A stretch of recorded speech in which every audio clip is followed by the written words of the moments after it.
چیزوں کو باریک بینی سے جانچنے اور اینالائز کرنے کی ترغیب کہاں سے ملی؟ ہم لاہور شفٹ ہوئے، 7th میں میں تھا، 12 سال میری عمر تھی۔ والد صاحب مجھے پک کرنے کے لیے آتے تھے، گرمیوں کے دن تھے، گاڑی میں بھی ہوتا تھا، دوسرے بہن بھائی بھی ہوتے تھے۔ اس زمانے میں سڑکوں پہ کارپیٹنگ نہیں ہوتی تھی، لک ہوتی تھی، وہ ڈالی ہوتی تھی، اتنی موٹی موٹی لک، اور دور سے چمکتا بھی ایسے لگتا تھا جیسے پانی ہے، دور سے دیکھیں تو اتنی موٹی لک ہوتی تھی۔ اس زمانے میں نہ موبائل تھے نہ کمپیوٹر تھے، میں لک کو آج کتنی پگھلی ہوئی اس سے اندازہ لگا کے بتاتا تھا کہ آج ٹیمپریچر کتنا، کیونکہ سیم ٹائم پہ ہم جاتے تھے دوپہر کو۔ اس زمانے میں سینٹی گریڈس میں نہیں ہوتا تھا، فیرنہائٹس میں ہوتا تھا، 108 ہے، 107 ہے، 109 ہے، 110 ہے، یہ ٹیمپریچر 105 ہے۔ میرے والد صاحب مجھ سے ڈیلی پوچھتے تھے کہ بھئی آج کتنا ہے، اچھا، کیونکہ میرا ایک دو دفعہ کیا تو میرا بڑا کلوز تھا، وہ ہوتا کیا تھا یا تو بالکل ویسا ہوتا تھا یا 1-8 ڈگری اوپر یا نیچے ہوتا تھا۔ یہ میں ڈیلی جو ہے نا وہاں سے اس لک کو، سیم سڑکیں تھیں، سیم راستہ تھا، دوپہر کے وقت جب واپس جاتے تھے اس لک کو کہ آج کتنی پگھلی ہوئی ہے میں ٹیمپریچر بتاتا تھا۔ اور اس زمانے میں ٹیمپریچر کو ویریفائی کرنے کا صرف ایک ہی تھا کہ آج کتنا ٹیمپریچر تھا۔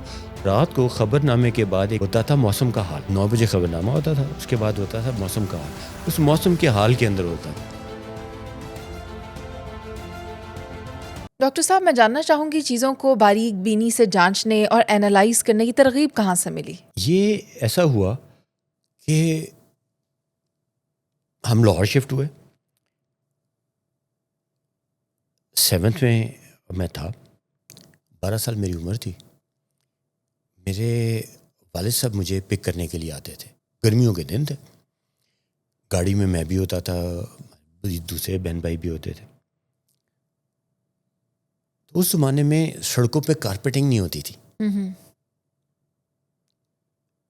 جو لک ہوتی تھی وہ ڈالی ہوتی تھی، اتنی موٹی موٹی لک، اور دور سے چمکتا بھی ایسے لگتا تھا جیسے پانی ہے، دور سے دیکھیں تو اتنی موٹی لک ہوتی تھی۔ تو اس زمانے میں نہ موبائل تھے نہ کمپیوٹر تھے نہ یہ آن لائن کوئی چیز دیکھی جا سکتی تھی، تو وہاں پہ میں لک کو آج کتنی پگھلی ہوئی ہے اس سے اندازہ لگا کے بتاتا تھا کہ آج ٹیمپریچر کتنا ہے، کیونکہ سیم ٹائم پہ ہم جاتے تھے دوپہر کو۔ اس زمانے میں سینٹی گریڈس میں نہیں ہوتا تھا، فیرنہائٹس میں ہوتا تھا، 108 ہے، 107 ہے، 109 ہے، 110 ہے، یہ ٹیمپریچر 105 ہے۔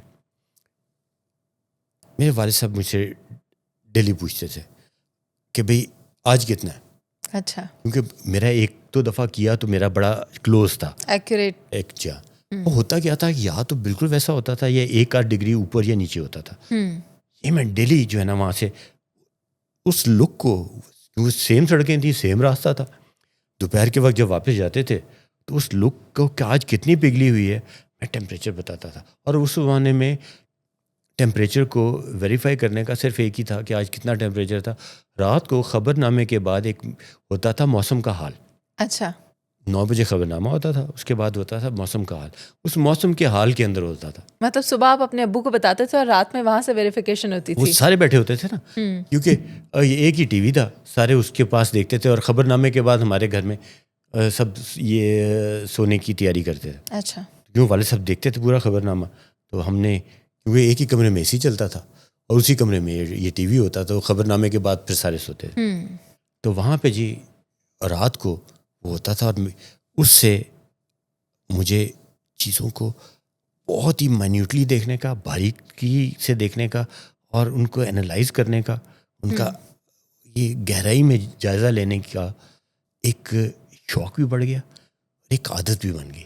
اور اس کی وجہ یہ تھی کہ میں اس وقت مجھے اپریشیٹ کیا گیا، اور یہ چیز میری ساری زندگی کام آئی، اور میں چیزوں کو بہت باریک بینی سے ڈیٹیل میں دیکھنے کا عادی بن گیا۔ صحیح، تو اس سے مجھے یہ بہت فائدہ ہوا۔ اسی لیے جو بچہ جس چیز میں آپ دیکھیں کہ اس میں کچھ تھوڑا سا یہ بہتر ہے، اس کو اپریشیٹ کرنا چاہیے، جس میں وہ انٹرسٹ لے رہے ہیں انہیں انکریج کرنا ہے، جس میں اللہ تعالیٰ نے اس کو تھوڑا سا یہ باقیوں سے بڑھ کے جو ہے نا وہ اس میں کوئی آپ یہ سمجھیں کہ سمجھ دی ہے اس کی، یا اس کا شوق دی ہے، تو اس کو ضرور اپریشیٹ کرنا چاہیے، اور وہ پھر ساری زندگی ایک عادت بن جاتی ہے، اور اس کا فائدہ ہوتا ہے. صحیح. بہت شکریہ ڈاکٹر فاروق محمود بٹ، آپ ہمارے ساتھ موجود تھے، آپ یہاں آئے، آپ کے وقت کا بہت شکریہ. ناظرین، آپ دیکھ رہے تھے program gem talk with doctor Farooq, اور پروگرام کا وقت ختم ہو گیا ہے. آپ ہمیں لائک کر سکتے ہیں، سبسکرائب کر سکتے ہیں، ہماری ویڈیو پسند آئے تو شیئر کر سکتے ہیں. ابھی کے لیے اجازت دیجیے. اللہ نگہبان.